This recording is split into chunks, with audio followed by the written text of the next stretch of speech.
नमस्कार, खबरें अभी तक देख रहे हैं आप। मैं आपके साथ मुमताज खान और मैं हाजिर हूं अपना खास कार्यक्रम हरियाणा डायरी लेकर। मुख्यमंत्री नायब सिंह सैनी ने एक बार फिर प्रशासनिक कार्यशैली में तत्परता का उदाहरण प्रस्तुत करते हुए वित्त मंत्री के रूप में बजट प्रस्तुत करने के मात्र 1 महीने के अंदर ही बजट घोषणाओं को धरातल पर उतारने की दिशा में ठोस पहल की है। इस कड़ी में मुख्यमंत्री ने संबंधित विभागों के अधिकारियों को विस्तृत कार्य योजना तैयार करने के निर्देश दिए हैं ताकि घोषणाओं का समयबद्ध और प्रभावी क्रियान्वयन सुनिश्चित किया जा सके। बजट घोषणाओं पर 1 महीने में ही तेज अमल। बागवानी सीमा योजना में मुआवजा बढ़कर किसानों को राहत। मधुमक्खी पालकों को भी योजना में शामिल करने का निर्णय। मुख्यमंत्री नायब सैनी के नेतृत्व में हरियाणा सरकार सबका साथ सबका विकास नीति से लगातार विकास के पथ पर अग्रसर है। इसी कड़ी में मुख्यमंत्री नायब सिंह सैनी की अध्यक्षता में आयोजित बजट घोषणाओं की समीक्षा बैठक में मुख्यमंत्री बागवानी बीमा योजना MBB-22 की प्रगति और प्रभावशीलता पर विस्तृत चर्चा की गई। बैठक में इस योजना को किसानों के लिए एक महत्वपूर्ण सुरक्षा कवच बताते हुए इसके प्रभावी क्रियान्वयन पर जोर दिया गया है। मुख्यमंत्री ने कहा कि यह योजना राज्य सरकार की एक अनूठी पहल है जिसका उद्देश्य प्राकृतिक आपदाओं के कारण बागवानी फसलों में होने वाले नुकसान से किसानों को आर्थिक रूप से सुरक्षित करना है। उन्होंने अधिकारियों को निर्देश दिए कि योजना का व्यापक स्तर पर प्रचार प्रसार सुनिश्चित किया जाए ताकि अधिक से अधिक किसान इसका लाभ उठा सके। और मुझे खुशी है कि पिछले 11 वर्षों में चाहे किसान को अगर हम देखते हैं 2014 के बाद हमारी जो कृषि की उत्पादन क्षमता है वो उत्पादन क्षमता जो 2014 में थी अगर आज हम 2025 में देखें तो उसमें एक जमीन आसमान का अंतर नजर आएगा, बड़ा अंतर नजर आता है। और मुझे खुशी है कि हम हरियाणा के अंदर किसान का, क्योंकि हमारा जो हरियाणा प्रदेश है कृषि प्रधान प्रदेश है, कृषि के ऊपर आधारित प्रदेश है। किसान को सशक्त और मजबूत करना लगातार हमारी सरकार का पिछले 11 वर्षों में निरंतर हम उसके ऊपर काम करते रहे हैं।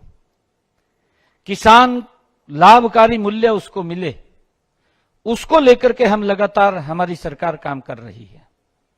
चाहे ई मंडी के साथ किसान को जोड़ने की बात है, चाहे किसान को अगर प्राकृतिक आपदा से उसको नुकसान होता है तो उसकी भरपाई की बात है, और चाहे किसान की, मुझे तो खुशी इस बात की भी है कि एक योजनाबद्ध तरीके से हमने हरियाणा प्रदेश के अंदर, मुझे ये कहते हुए कि हमारा हरियाणा प्रदेश ये पहला ऐसा प्रदेश है जिसने अपने किसान की 100% फसल कोई भी उगाता है उसको MSP पर खरीदने का काम हम करते हैं। मुख्यमंत्री ने कहा कि बागवानी क्षेत्र को सशक्त बनाना सरकार की प्राथमिकता है और इसके लिए किसानों को हर संभव सहायता प्रदान की जाएगी। राज्य सरकार द्वारा मुख्यमंत्री बागवानी बीमा योजना के अंतर्गत किसानों को प्राकृतिक आपदा से जोखिम मुक्त करने के लिए 46 प्रमुख बागवानी फसलों पर मुआवजा दिया जाता है। इन फसलों में 23 सब्जियों, 21 फलों व 2 मसालों की फसलें शामिल है।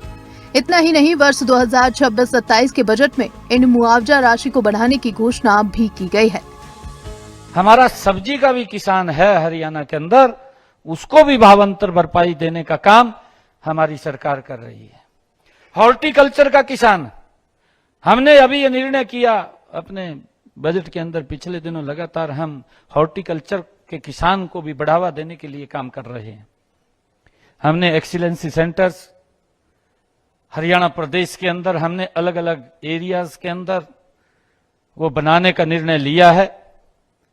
हॉर्टिकल्चर के अंदर चाहे किन्नू का हमारा एक क्षेत्र है, उस किन्नू के क्षेत्र के अंदर कि उसका एक्सपोर्ट हो बाहर, एक एक्सीलेंस सेंटर्स उत्कृष्टता के अंदर हमने बनाने का निर्णय किया है। एक स्ट्रॉबेरी का हमने किया है, एक लीची का हमने किया है, ताकि किसान हॉर्टिकल्चर की तरफ भी जाए। चाहे हमने पानी को लेकर के कम पानी लगे। मुख्यमंत्री नायब सैनी का कहना है कि मधुमक्खी पालन से जुड़े पालकों को भी इस योजना के दायरे में शामिल करने का निर्णय लिया गया है, जिससे उन्हें भी प्राकृतिक आपदाओं से होने वाले नुकसान की स्थिति में आर्थिक सुरक्षा मिल सके। मुख्यमंत्री ने अधिकारियों से कहा कि योजना के प्रभावी क्रियान्वयन के लिए जमीनी स्तर पर निगरानी को मजबूत किया जाए और यह सुनिश्चित किया जाए कि पात्र लाभार्थियों तक योजना का लाभ समय पर पहुंचे।